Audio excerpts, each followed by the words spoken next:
540 WAUK, Milwaukee's real news and great conversation. And now on your FM dial at 100.3. Here's your Daily News Roundup. With local news on 540 WAUK on 100.3 FM, I'm Stuart J. Waddles. Plans to redevelop the old Midtown Center Walmart are moving forward after developers dropped the proposed data center. Milwaukee's Plan Commission backed the updated proposal yesterday, which now centers on storage units, civic space, and affordable apartments. Neighbors had raised concerns about the data facility, and the developer says that was the most contentious part. The city is requiring progress on housing and community uses before any storage units are built. The project still needs final approval from city leaders. Safety upgrades had already been planned for a downtown Milwaukee street where a deadly crash killed an 84-year-old bicyclist Sunday night. Police say the rider was heading east on Kilbourne when a Go Right Way bus turned onto Jackson and the two collided. The driver stayed at the scene and is cooperating. The city already has plans in the works for that stretch, including protected bike lanes and concrete bump outs at intersections. Construction is expected to begin this year. It's all news all morning from 540 WAUK on 100.3 FM. A driver charged in a car crash that killed two Marquette University lacrosse players is due back in court next month. Peter McGolgan appeared before a judge for the first time last week since being accused of homicide by negligent operation of a vehicle in last September's deadly crash. The judge set McGolgan's bond at $10,000. His next court date is scheduled for August 12th. His appearance comes a month after the other driver involved in the crash, Amandria Brunner, was found not guilty for the part she played in the collision. A new disaster recovery center is opening in Milwaukee County to help people still dealing with damage from April storms and flooding. Starting today, people can meet with FEMA, SBA, and state officials to apply for aid or check on their claims. It's inside the Northwest Health Center on West Mill Road and will be open weekdays from 8 to 4:30. Help could include money for home repairs, lost belongings, or other needs like childcare or medical costs. The deadline to apply for FEMA assistance is August 31st. If you want to see Milwaukee's new Hank Aaron mural, type in Clinton Rose Senior Center into your map app. The city unveiled the artwork yesterday, honoring the baseball legend's legacy and deep ties to Milwaukee. Leaders and community members gathered for a ribbon cutting and to mark July 20th as Hank Aaron Day. The mural highlights Aaron's impact on and off the field. And that's the local update. It's all news all morning, 6 to 9 on 540 WAUK on 100.3 FM. News anytime at WAUKradio.com. I'm Stuart J. Waddles. For Civic Media News, I'm Connie Fellman. Authorities say a pilot is okay after their plane crashed yesterday flying to EAA. The single-propeller two-seat aircraft crashed in a marshy area along the south shore of the Fox River, west of Lake Puckaway in the town of Montello. The pilot was the only person on board heading to the Oshkosh fly-in from Colorado. A 13-year-old Amish girl is dead in Sauk County after authorities say a truck hauling a trailer crashed into her buggy. It happened last week in Ironton. Sauk County Sheriff's deputies say the Laval teen was pronounced dead at the scene. The 81-year-old driver of the truck appeared to be unharmed. The sheriff's office noted the buggy had lights and the girl was wearing a reflective vest at the time. The horse pulling the buggy was also not injured. After months of investigating, fire officials say we may never know exactly what caused a massive fire in Green Bay during a record-setting blizzard last March.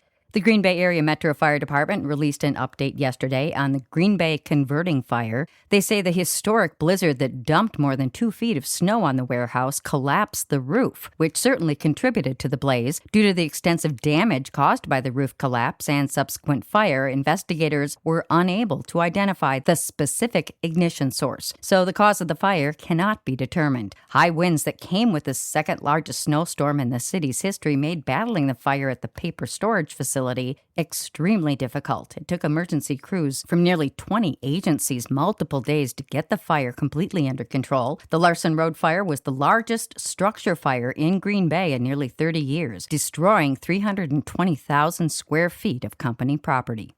Gas prices are on the rise again after steadily dropping for about a month during diplomatic talks. Civic Media's Melissa Kay has the story. Average gas prices rose 12.2 cents per gallon over the last week, the average in the state on Monday landing at $3.78.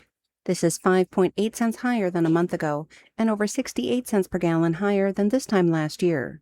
Officials at GasBuddy say the ongoing U.S.-Iran situation continues to weigh on markets, but soon the issue is going to be more about global refining capacity and less about crude oil. The Strait of Hormuz remains closed, and continued Ukrainian attacks on Russian refineries is causing more strain on an already strained supply picture. Crude oil approached $85 per barrel in Sunday night trading.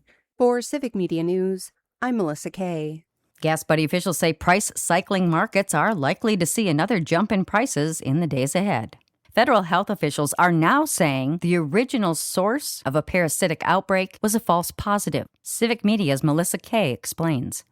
The Food and Drug Administration is now saying Taylor Farms lettuce may not be the culprit behind the large outbreak of cyclospora infections across the country.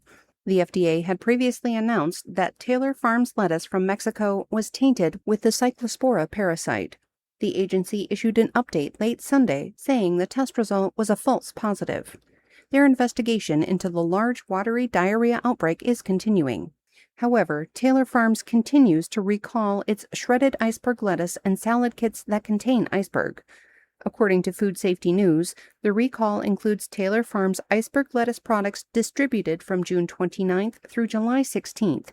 And while the recall includes the MarketSide brand products sold at Walmart stores in 15 states, they're mostly southern and eastern states, and Wisconsin Walmarts are not currently part of that recall. For Civic Media News, I'm Melissa Kay. Federal health officials say thousands of people have been sickened by the parasite nationwide. Aviation takes center stage in Oshkosh this week with thousands of visitors arriving for EAA AirVenture. The governor has proclaimed it Aviation Week in Wisconsin as the event marks its 73rd year. Last year's show drew people from nearly 100 countries and generated hundreds of millions of dollars for local communities. This year, the focus includes aviation history and the growing role of women in the field. State transportation leaders say the event also highlights ongoing investments in airports across Wisconsin. And that's your state news update. I'm Connie Fellman for Civic Media News.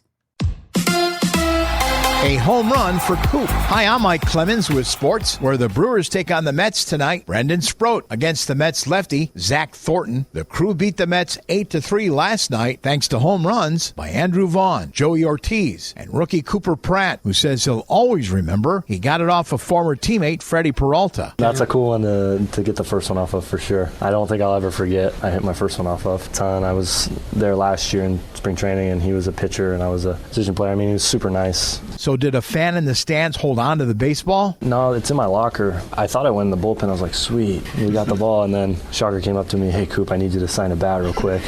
College basketball, the Badgers' Nolan Winter in Madison at summer practice, back from surgery on his right ankle. It's been good. My ankle feels good. Every day, every week, we're progressing more and more with rehab and what I'm able to do. But all in all, the offseason's been really good. I've been in good hands here, and the ankle's feeling good. That's Wisconsin's Nolan Winter. With sports, I'm Mike Clemens. It is going to be sunny, breezy, a bit cooler, and a lot less humid today. Our high in the upper 70s to around 80 this afternoon. The wind out of the northwest gusting between 20 and 30. Tonight, mostly clear. We're going to drop to the low to mid-50s. Tomorrow, sunny with a high of 75. I'm meteorologist Sean Cable. That's your Milwaukee News Roundup from WAUK. Find more news anytime at WAUKradio.com/news. Subscribe to this podcast on Spotify, Apple, or wherever you find your podcasts.